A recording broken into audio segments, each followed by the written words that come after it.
But up next, we've got Troy in Indiana. Pronouns are they, them. Troy, you are live on Transatlantic. What's going on? Hi. Yeah, I don't know how to phrase this because I was trying to tell the call screener, I guess, do non-binary people fit in with the trans community? I mean, because for me, I've been struggling lately with my identity, and I have lots of, I can only describe it as dysphoria because I don't know what else it is. I hate my facial hair, and I'm just like, and I've only recently, like, it's last year that I really understood that I was non-binary, and I'm just like, I don't know where I fit in. And so I'm just like, am I trans or am I just non-binary? I don't know. What's your guys' thoughts? Right. With this, there's kind of two parts there. One is that are non-binary people like part of the trans community, or do they fit in? And then the other is like, where do you call yourself? And I guess what I would say is my classic little speech about the only two reasons we need to label stuff is either just for descriptions, for the ease of conversation, or because we're like, dealing with some kind of prejudice or dealing with some kind of like medical condition or something like that.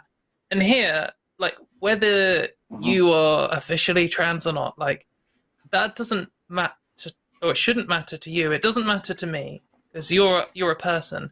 You're a person who's saying, I am experiencing, maybe it's dysphoria, but, like, you hate your facial hair. That's something I can empathize with, because that's something I viscerally hated at one point. And I know the challenge of, addressing that. And whether I'm a trans person or not, whether you're a trans person or not, we both have that in common, and we both face similar roadblocks. Hair removal for your face is expensive. It's something that should be covered by insurance or should be on free public health care, but sometimes it is, sometimes it's completely inaccessible. It's inaccessible because of transphobia in a lot of cases, and, that's why it's relevant here. So if you say, I don't really know if I should count myself as a trans person, and I don't really know if non-binary people count as trans, like, in a way it doesn't matter, because what you're experiencing is something that I could describe as a trans issue, and you're going up against some kind of systemic transphobia. So what you describe yourself, that's cool. If you said to me, you know what, actually, Katy, I'm not trans, I'll be like, well, who am I to tell you otherwise? But at the same time, if you want to talk to me about facial hair removal and you want to fight with me on the front lines about getting trans women, non-binary people, and yourself free hair removal, then that's good, and I would probably describe that as a trans issue. So don't stress so much about labels. Split it up into bits. Do you want laser hair removal? Cool. Doesn't matter whether you're trans or not. Just a good thing to do. Everyone should do it. And like, number two, like, do you want the next thing? Do you want to start HRT? Maybe. Who knows? Doesn't mean it's just a people thing, innit? You don't necessarily have to do this big label. Arden, what do you think? Yeah, I mean, like, so for me, I feel like definitionally, if you aren't cis, to me, that is what a trans person is. Someone who identifies with a gender that is not the one they were assigned at birth. I'm not here to tell you how to express that identity or how to couch that identity in relation to other people's. If you were assigned male at birth and you're like, hey, I'm not a boy, to me, you're trans. That being said, I understand that there are non-binary people who don't identify with the gender they were assigned at birth, but also have no interest in seeking out any form of like transition care outside of maybe like socially like changing their pronouns and stuff like that. And if they don't ID as trans, I'm not going to like sit there and be like, no, you are trans. Kind of like Katy said, like, I'm not going to be like, who am I to tell you like, no, you are trans. That's not a fight I'm really interested in having. And I think this is kind of why we've had this discussion a couple times, but I always think it's good to keep it rolling around the picking labels and stuff. Why I think sometimes picking labels is a kind of a fruitless effort. And it's something that if you are endlessly trying to find the box that you fit in best, you will always leave yourself disappointed. I think it's better to do the things like we were saying, to be like, okay, look, I'm not comfortable when people call me he, him. That's a start. I don't like my facial hair. That's a start. And if those things follow up to your, like, at this point between my presentation and how I feel internally, it just makes sense for me to tell people I'm trans because that's how I'm communicating my internal experience. And that's totally cool. There may be people out there, Troy, who are going to be like, no, fuck you. You're not trans. Your experience isn't trans. And I understand how that can be like hurtful and maybe like jarring and be like, oh shit, maybe I'm not trans. Am I impeding on something by doing that?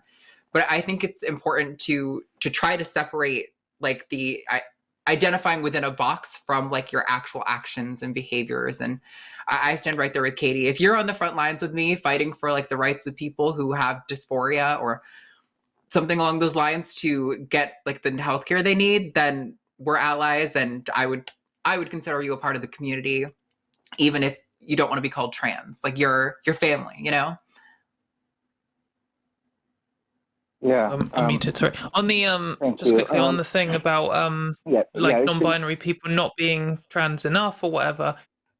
It's also just, I always think it's worth reminding everyone that there are some people who say like I'm not trans enough because I came out at like 25, and there are people who say that like Arden's not trans enough because like she detransitioned or whatever. There's someone else who's saying like whoever you find, some elitist prick is going to say you're not enough, fuck off, and they can fuck off too. It's just a scale. Grow up. Anyway, sorry, Troy, I cut you off. Go ahead. Yeah. It's just, it's one of those things where, I mean, technically I came out as non-binary, but I still have very big fears about, I mean, I'm okay with telling everybody at work and everything, but when it comes to family, I'm just terrified to tell them that I don't really identify as a male or a guy, or you know what I mean, right? Yeah.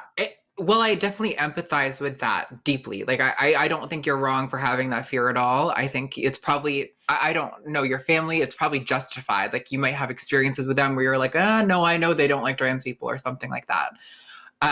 That said, whether or not your family accepts you as trans does not impact in any way whether or not you actually are trans. You know, that's one thing why I always fight really hard for the notion of transness being a sort of psychological construct like sexuality, because I think it's really important to show that people who haven't transitioned yet, people who aren't viewed by society as the gender they identify with, are still that gender. They're still trans.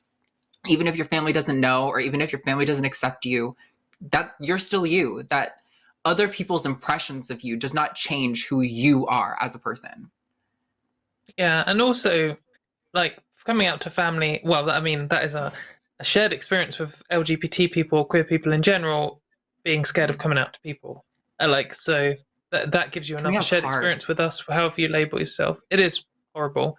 But just, like, maybe you feel like you have a reason to think they'll be bad, but people do surprise you.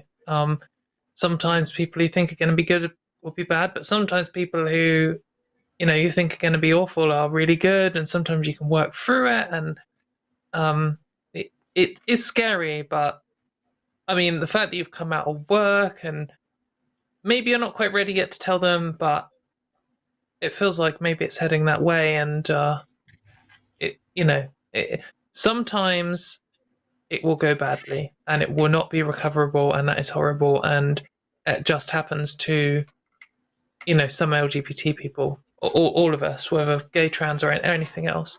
But for a lot of people who genuinely care about them, will either get over their issues or will suddenly not have an issue anymore. I think we've had people call on the show before and say that they've come out to their like conservative grandparent who's been saying all these comments, and then they tell them they're trans, and then they think about it and they're like, okay, well, I support you, whatever, and then suddenly they're like, proud of their grandchild or something. So it does happen. My advice is try and talk to loads of non-binary people, trans people, and say, what was it like when you came out with your family? And you'll hear 100 different stories, and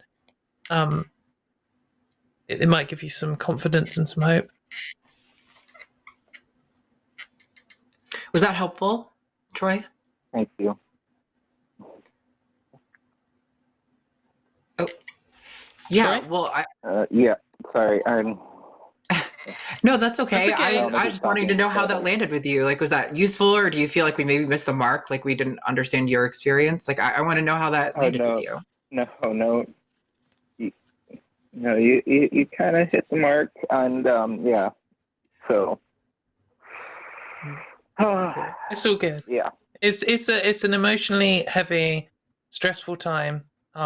Definitely. I honestly think that the coming out stage was like the worst part of transition for me. Yeah.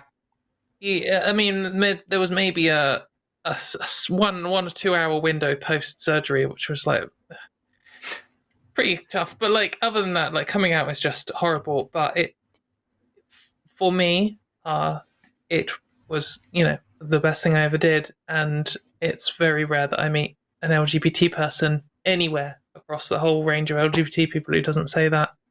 So yeah, it's heavy. Just there's no rush, but at the same time, don't put it off forever, and just talk to lots of people and get their experiences, and it will make you feel confident. It's just good to know other people have done it too, I think. Yeah, and if you think of something else and you want to call us back and let us know like how it call in went next week. or a new approach, we'd love to hear back from you. Yeah, thank you. Cool. No problem. All right. We'll probably move on to another caller now, Troy, but Yeah, thank you for thanks, calling. Troy. And we wish you the best Good of luck luck, with it all. okay? Yeah. Right. Bye. Bye. Love to Troy in chat, please, everyone. Yeah. I see the hearts. Way to go. 10 pounds from Sean Isherwood. I had a trans phase back in 2015. I was hospitalized then for 18 months for my mental health because of it. Most of it was in a men-only hospital. I might be gender fluid. I see that as trans. Yeah, this is an interesting comment. This kind of makes me think of, so when I detransitioned, my mental health spiraled. I mean, it was bad. I was hospitalized against my will for like 2 weeks.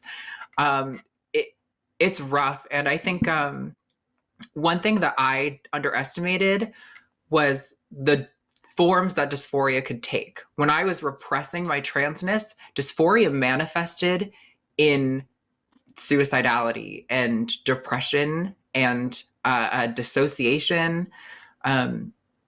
So that I think it's important to maybe look like maybe you aren't a trans woman, or I don't know if you're AMAB or AFAB. Maybe you aren't like a binary trans person, but yeah, maybe you're gender fluid or something. I think it's important to try to not detach yourself from those aspects of yourself or even your past, just because maybe you feel like you didn't get it right the first time. I think even if you look at a lot of the stats of people who detransition, a lot of them don't detransition and then go back to like regular cishet life. A lot of people detransition and are like, hey, I'm not even anything, I'm just me. And if that's where you're at, that's totally cool. And if in 10 years you're like, actually I am a binary trans person, that's okay too. You gotta go through whatever journey you're going on and treat yourself with love, because I definitely think it sounds like maybe I'm projecting a little here. That's totally a valid claim, but it seems like maybe you're doing some of that repressing, and maybe it needs to be a little bit more just kind of like wherever it goes, Yeah. Hopefully that's helpful. But thank you, Sean.